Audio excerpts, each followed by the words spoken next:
Assalamualaikum warahmatullahi wabarakatuh. Wilujeng enjing sadayana patepang deui sareng Bu Iva. Kangge pangajaran bahasa Sunda dinten ayeuna nyaeta ngeunaan materi maca sajak.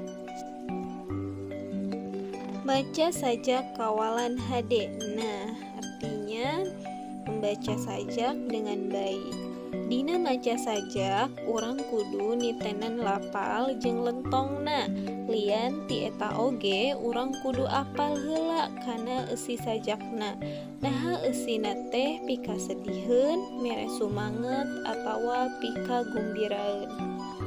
Artinya, dalam maca saja kita harus memperhatikan lafal dan intonasinya. Selain itu, kita juga harus hafal dulu dengan isi sajaknya.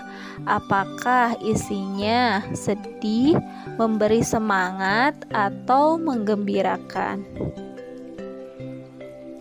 Nah, di buku halaman 5 aya contoh sajak Ki Gumbiraeun. Judulna Usum Panen. Usum panen. Sawah di tungtungan gunung, parena mimiti koneng. Tereh cunduk usum panen, patani moal kaduhung. Melak pare saban usum, capek meakeun tanaga.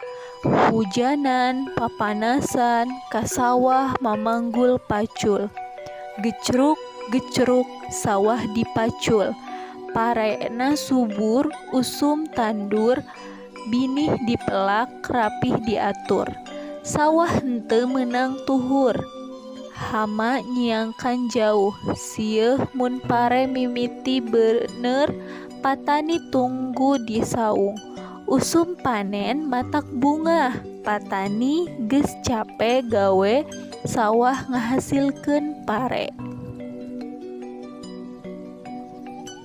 Kangge tugasna nyaeta pek hidep latihan maca sajak usum panen, teras kintunkeun rekaman suara maca sajak usum panen ka ibu. Diantosnya panginten sakitu wae kangge pangajaran bahasa Sunda dinten ayeuna. Pendak deui di sanes waktos. Wassalamualaikum warahmatullahi wabarakatuh.